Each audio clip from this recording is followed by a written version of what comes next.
per day for 70 days. So that's a marathon and a half, basically, and a bit. Yeah, a marathon, a half marathon, and then a 2-mile cool down at the end of it. So You've clearly thought about that. yeah. But Carmen just mentioned to you off air something about yoga. Do you do that for different Or any reasons? training. And you said, oh, I probably would if I was a professional runner. Yeah. How can you not be a professional runner when you're doing like 2,600 miles? You've done 3,100 over in the US. Well, I'm just an ordinary man in the street, and I think that's what captures people's imagination. You know, obviously I'm a little bit overweight starting this run. I don't look like a runner, I wouldn't have thought, and certainly not an athlete. But by the time that I get to Bondi, hopefully on Christmas Eve on time, that I'll certainly be about 4 or 5 stones lighter then.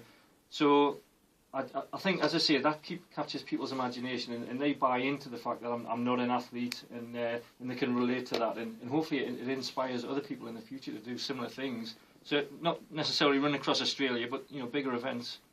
What sort of damage does it do to your feet? Like, how do they end up? Yeah, in America, I mean, I had terribly damaged feet towards the end, and it's apologies for people having breakfast, but internal pockets of fluid, which led to nerve damage, and there's still parts of my feet that I can't feel. There's no feeling there, so especially when I'm barefoot, I've got to be very careful going downstairs, for example, so I don't get a lot of feedback to my brain as to what I'm standing on. So wow, and yet you call yourself injury-free. Yeah, injury-free in terms of I never pick up muscle injuries or skeletal injuries or bone injuries.